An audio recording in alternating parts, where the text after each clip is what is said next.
Oke. Udah. Ada apa dengan sepak bola Indonesia? Ada Wah. apa dengan cinta? Iya, ada apa dengan cinta? Ini cinta ini kan emang selalu ada dua nih Bang ya. Kita cinta bola Indonesia, kita bisa nonton, tapi dikasih nonton pada ribut. Kenapa sih? Ya, karena cinta. Kalau cinta ada dasar ributnya. Mungkin cintanya ditolak. Tapi kalau ditolak nanti bisa ngamain lagi gimana? Nah jadi kita mau ngobrolin sepak bola kita lah. Ini kan udah dikasih kesempatan memasuki seri kedua Liga 1. Liga 2 udah bergulir seri pertama, udah mau selesai, udah masuk game week keempat ya kalau nggak salah.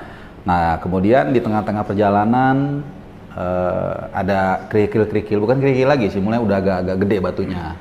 Ada mulai pelemparan bus di area bus Arema ya.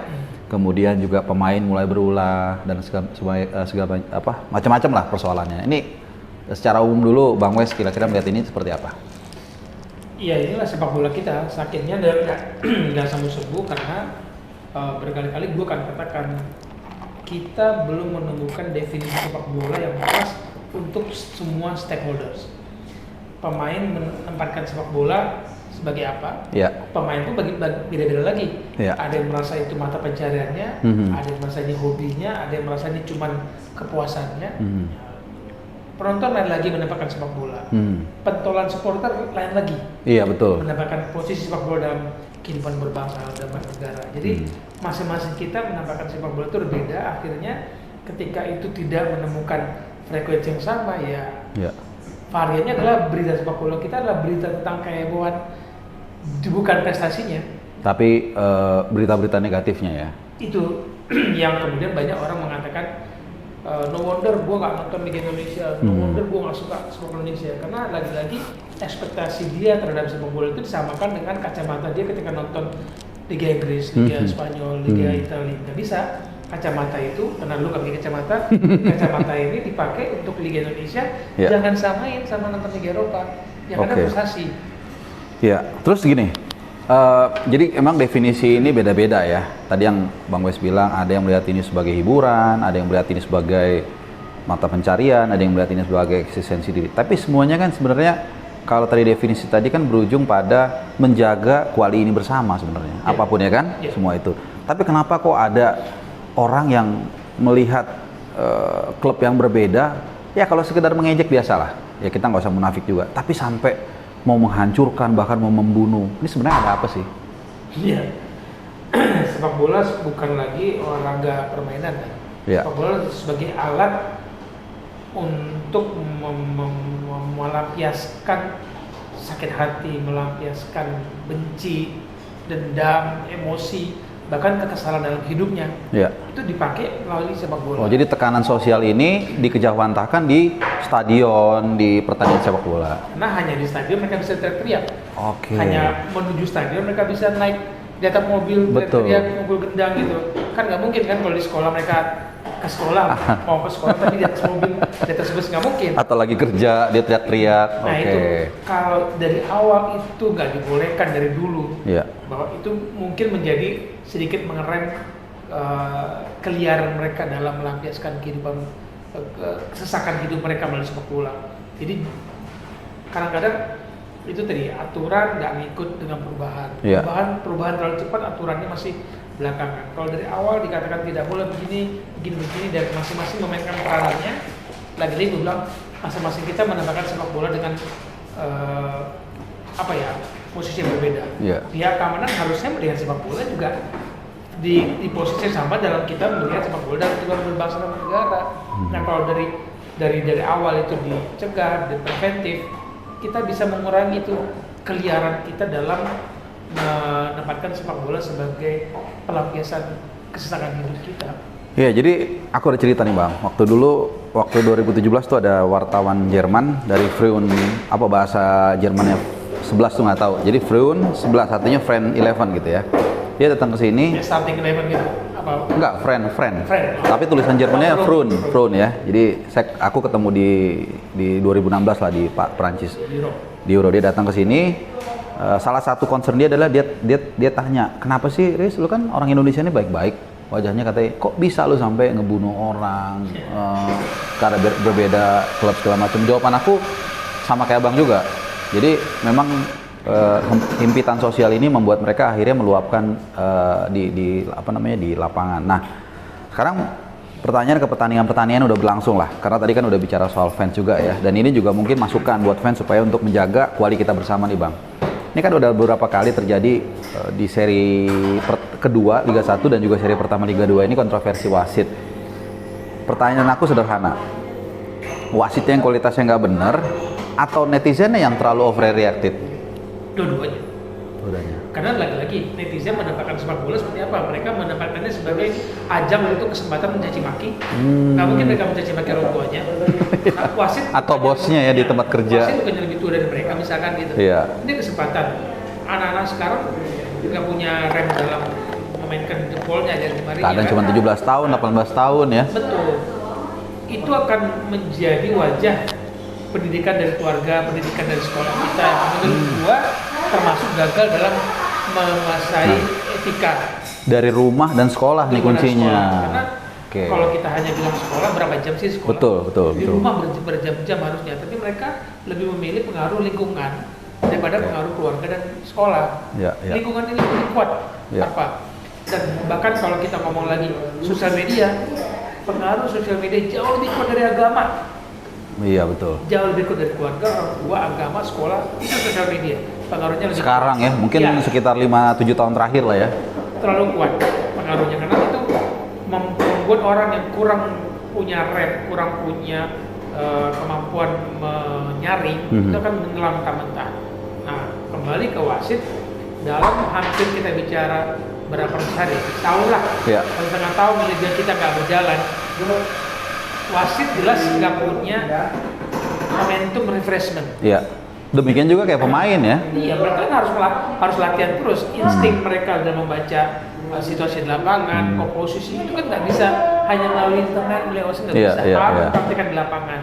Nah, kritikan gua untuk federasi adalah nggak boleh berlindung di balik pandemi ketika ini harus ada latihannya. Karena sepak bola bisa hancur, bisa berantakan, bisa pecah gara-gara wasit.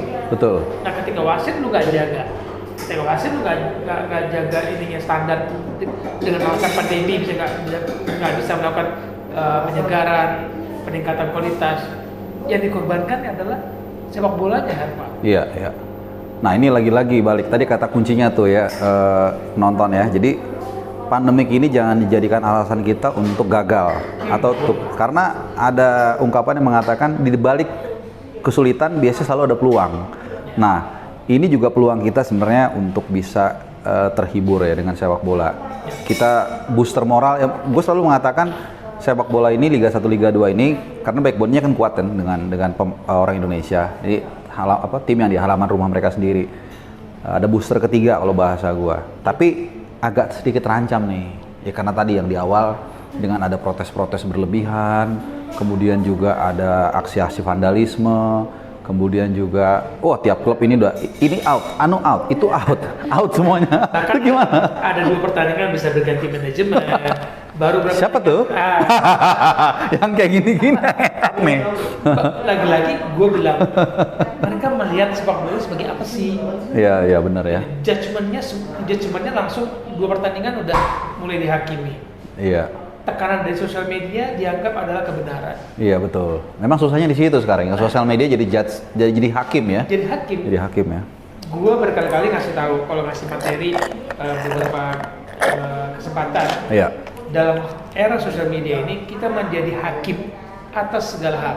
Iya. Seolah-olah kita yang paling tahu situasi di lapangan. Iya betul. Seolah kita paling tahu kejadian di lapangan. Padahal kita cuma nonton. Iya, cuma ngeraba-raba ya.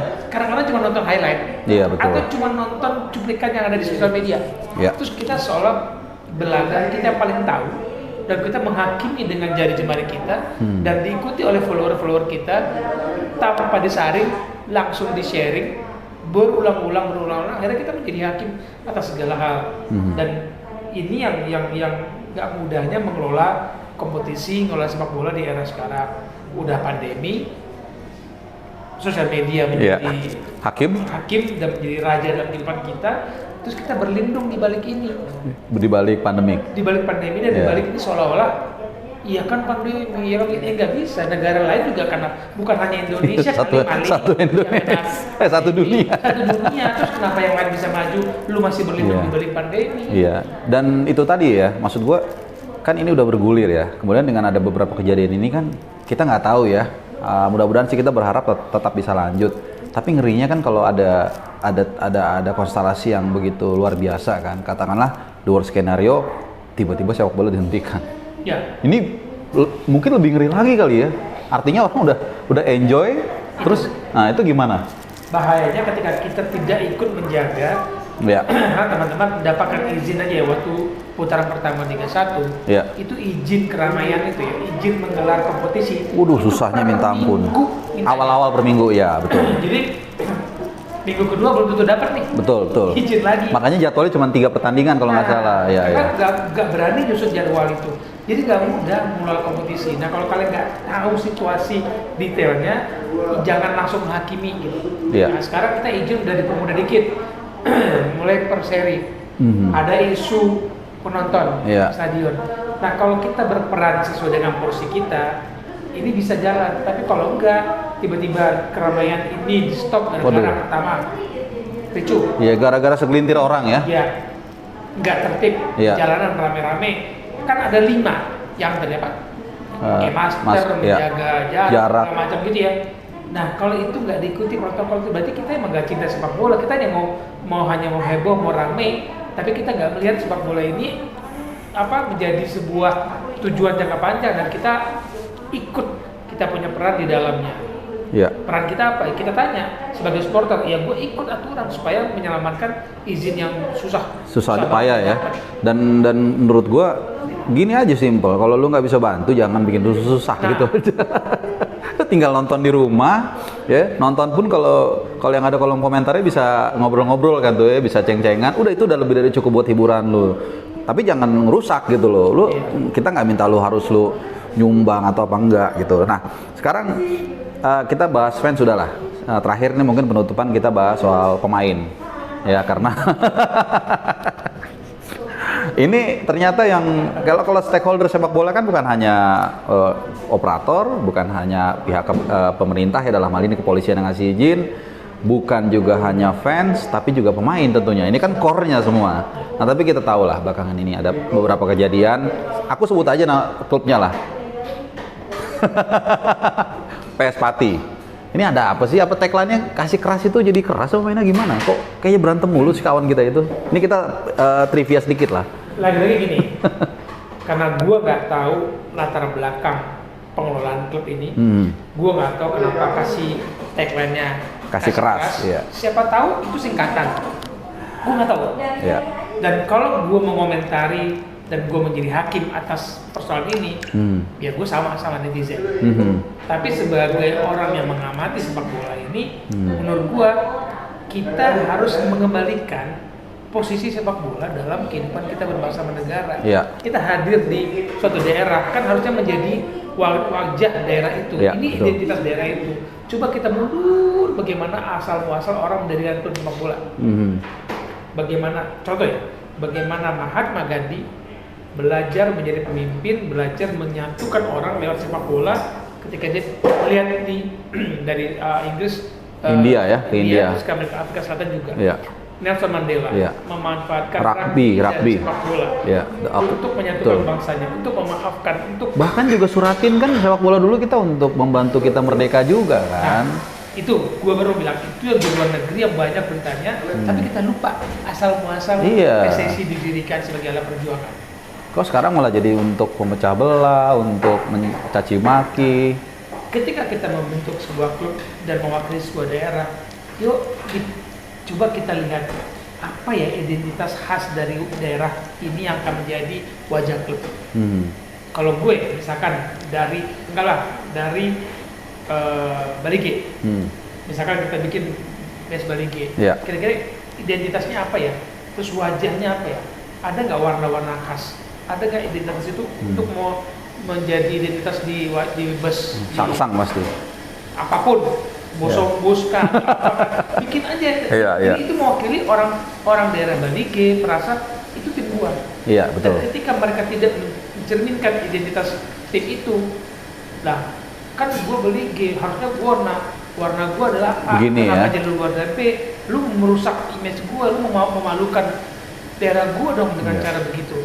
Maksud gua itu. Apakah warga Pati kalian dicerminkan karakternya melalui klub ini? Iya, itu yang akhirnya jadi apa ya? Bukannya kita nggak setuju klub ini dibeli atau gimana ya. Cuman kemana lo dia bawa ke kapal ini gitu kan? Apa ke arah yang lebih baik, ke arah yang enggak? Mungkin kalau sedikit gue tambahin, kayak di Newcastle misalnya, ketika MBS datang banyak orang yang seneng kan? Karena apa? Karena yang gue tahu ya, mereka nggak suka dengan Mike Ashley misalnya. Karena tidak membawa klub ini merepresentasikan Inggris Utara, Newcastle. Tapi MBS datang memberikan secerca harapan. Nah ini yang mungkin di beberapa klub, ya gue nggak usah sebut lah ya, mungkin ada juga yang kelihatannya lumayan berhasil nih, yang dibeli akhirnya mulai agak menunjukkan ininya, ya kan, agak menunjukkan kan ada karakternya. yang dulu pindah klub, yang kita nggak usah sebut namanya, klubnya pindah tahun ini, tahun lagi pindah ke sini, tahun sini, tapi dia membawa daerah itu enggak, kemudian diterima oleh masyarakat situ enggak, kemudian menjadi kebanggaan masyarakat itu enggak, itu perlu. Jadi jangan hanya ngomong soal pertandingan menang kalah, soal konten, soal viral, no, itu singkat umurnya nanti. Betul ya. Pendek loh umur klub kayak gitu. Iya. Tapi bagaimana kita bisa mewakili daerah itu, dan bahkan mungkin kalau keluar lagi gue kasih contoh ya, mungkin dulu tahun 80-an itu nggak ada yang tahu Manchester. Itu adalah kota afkir, bahasanya itu afkiran revolusi industri lah. Jadi setelah industrialisasi selesai, daerah itu nggak ada apa-apa, tapi akhirnya mendunia gara-gara klub. Nah itu yang mungkin tadi yang Bang Wes katakan, ya klub ini harus jadi representasi yang positif ya bagi. Sekarang nanya, sebelum ada pertandingan klub ini, banyak nggak orang mengenal daerah Pati? Enggak, jarang. Kacangnya terkenal nggak? Enggak, jarang. Ya tahu, cuman nggak tahu ada apa di sana segala macam. Iya kan? Nah kenapa nggak itu jadi kekuatan? Iya, ciri khasnya ya. Dan lambang-lambang bola kan juga di dunia biasanya ada hubungannya dengan daerah itu kan. Itu maksud gua. Ya kayak Swansea gambarnya soang, karena di sana banyak soang gitu. Waktu gua kesana emang banyak soang beneran di sana. Dicatat nggak? Hah? Dicatat? Enggak, dia geli sama gua. Oke, ini udah berapa menit nih? 12 menit atau 15 menit? 17 menit ya, pas lah. Ini kalau kepanjang soalnya kita mau lanjut lagi ke sebelah.